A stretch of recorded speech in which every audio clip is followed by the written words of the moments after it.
Hello and welcome back to my studio. We're going to do a full painting in this video. A few weeks ago I showed you a video about 7 tips for painting wet into wet, and you got a glimpse of a landscape painting I was using to illustrate that lesson. Well, I thought, why not show you how that entire landscape painting evolved, and you're going to see that now in this video. Let's take a look.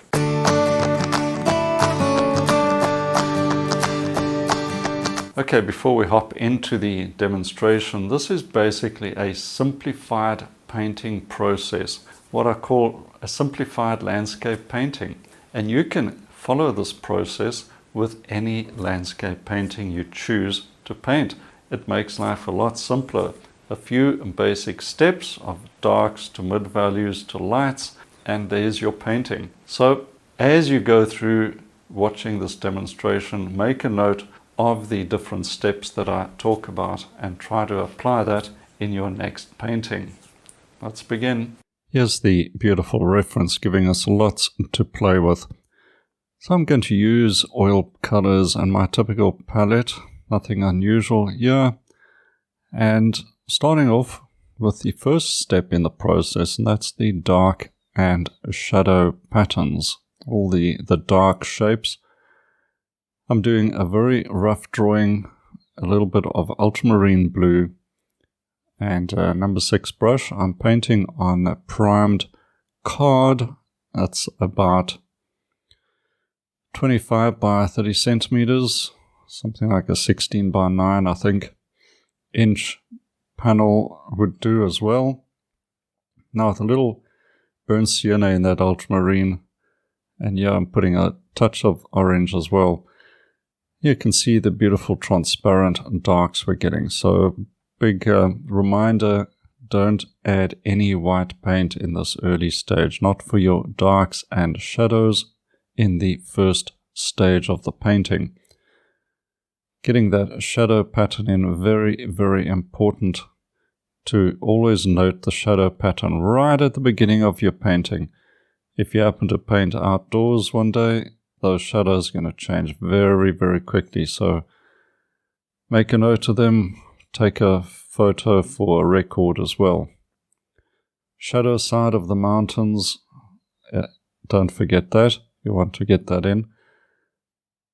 And I'm bringing a couple of colors into it. And they're still fairly middle to dark. I haven't quite got into the middle values yet. But these are just borderline still shadow shapes. And then we're going to start with the middle values. Bring in a touch of white now with yellow ochre and the blues, and getting those light and middle values, or middle value shapes in. You can see this middle distance area on the foothill of the mountain just behind the trees. It's got that sort of soft atmospheric look. I call that atmospheric perspective, and a little bit of white and blue comes in handy just to make all of that atmosphere look a little more realistic. Quite light on this side of the mountain, but I will be working on that a little more in the second layer just to add some color into it. So quite a lot of depth that I want to try to get into this painting, because the photograph makes it very, very almost two-dimensional, doesn't it? It just squeezes all the shapes together. So I'm exaggerating the blue, cool colors for the mountains to push them back, right back behind the tree line.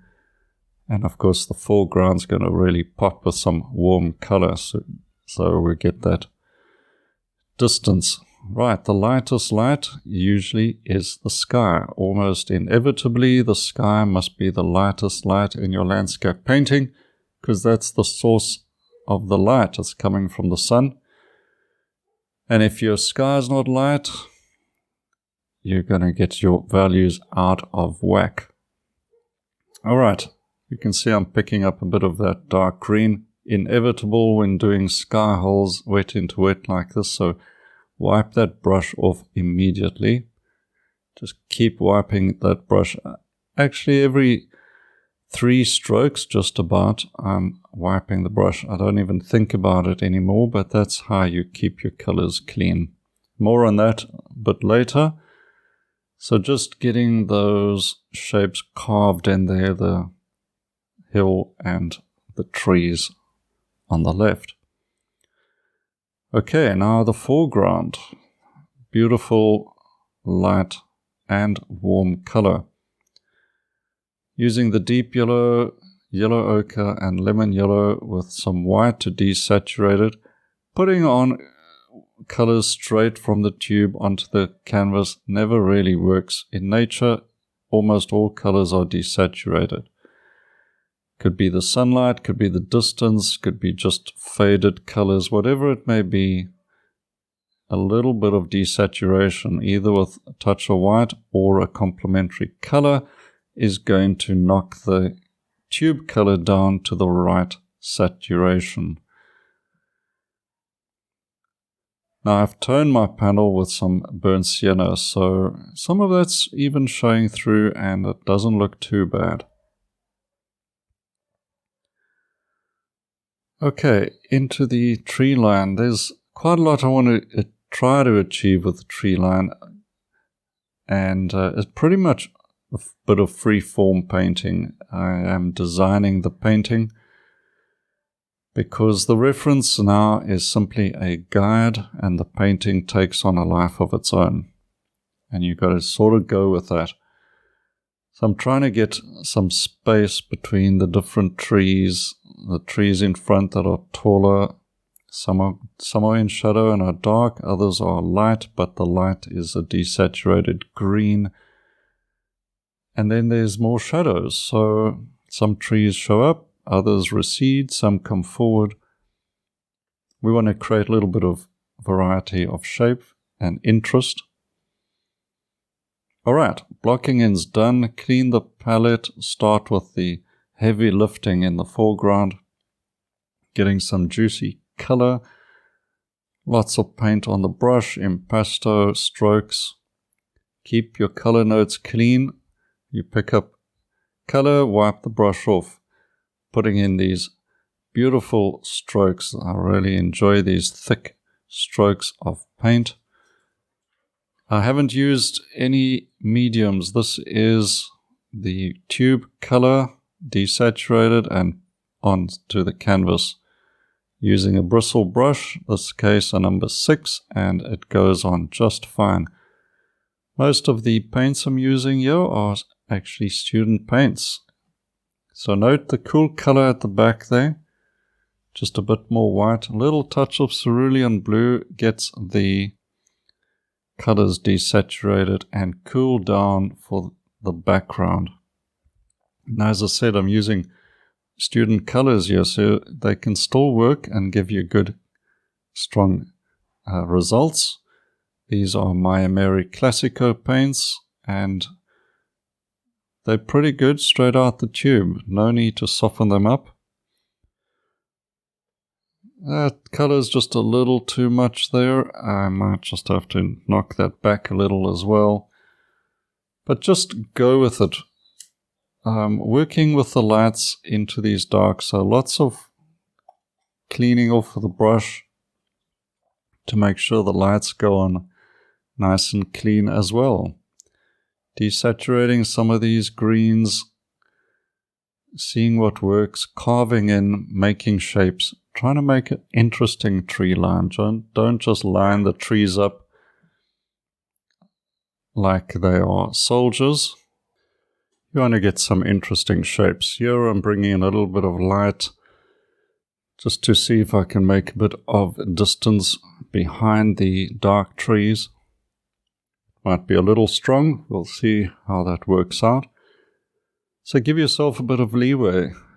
Just try things. Here, these almost aqua greens, aqua blue going in to suggest trees further back. It's these little color variations that are very experimental for me, but I enjoy seeing what happens. And when you get a nice color like that, that gets a little bit of a zing to the painting, all the better. And you learn from that, and now you store that info away and you'll bring it up in subsequent paintings. Also, light against dark, always thinking about that. If there's a shadow, can you put light next to it? And if so, what color is that light going to be? Yeah, the shadows are the sort of violet blue because they're next to all that warm yellow. Violet and yellow, complementary colors. They work and complement each other, making each one stand out. Little light shapes against the bigger dark shapes in the distance there. Gives you a rhythm of light and dark, and then warm and cool. Color temperature shifts like that. Keep the eye involved, keep the viewer interested in the painting. The tree line in the reference is fairly static. I mean, it could just be pretty much all shadows. But I just want to see what I can do with it. If it gets too busy, you can paint over shapes, consolidate them a bit. These eucalyptus trees just peeping in there from the left-hand side. I'm not making too much of a fuss of them, but they do add a sort of a framing effect. They stop the diagonal of the mountain in the background. Okay, adding a few dark green layers to these dark tree shapes so they're not flat dark shapes, that almost like they're holes in the canvas. There's something happening there in the shadows. Now we perceive all of these little variations. Even a camera doesn't get all the variations in a shadow, but the eye does, and you see many things in shadows. So keep that in mind in your paintings.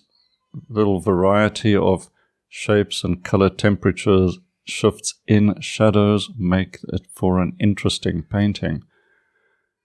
These eucalyptus trees always have a sort of an orange glow where the light is hitting, and then in the sort of shadow areas they turn into the cooler blue colors, blue greens. So layering that on a bit. Try not to get too detailed though with those trees. I don't want too much attention on the left hand side. The focal area is in the first third of the painting where the two smaller dark trees are. Isn't that a nice blue? Just I think the shadows need to be lighter and more colorful. That improves the overall luminosity of the painting. Colorful shadows.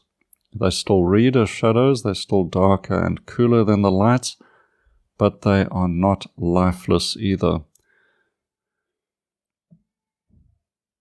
And that blue and violet looking very nice against the yellows. Better than just a dark brown, for instance, which I very much dislike as a shadow color, or using burnt umber. I don't think that's a good shadow color. That's simply almost a lifeless brown color. Don't use that.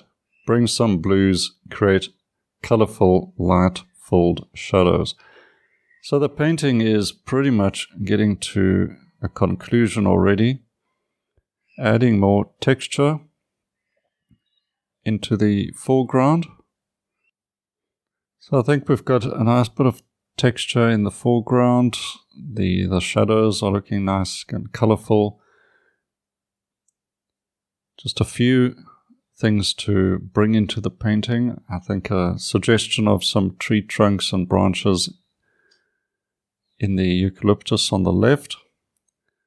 Not much. but just a touch, maybe a bit of burnt sienna just to set off against those greens, a little bit of orange. That may be too much. I'll check those sort of things perhaps the next day when I have a fresh eye, and I can always get rid of a few of those shapes if they are distracting. Then again, I can bring the eye back to the focal area with a few highlights and maybe a little bit of information along there. How about some fence posts to just take the eye into the painting as well. A few little dots and dashes. Here the fence line, just picking up a bit of light and catching the eye. A few little sort of a few little highlights and a few dashes, just bring in a bit of sky holes in the tree to show the mountain a bit in the background, and a couple of dark accents here or there. These little spots just to add a little bit of little energy, I would say. Well, let's get the tape off and have a look at the completed painting. And overall, I'm happy with the result. So let me know what you think.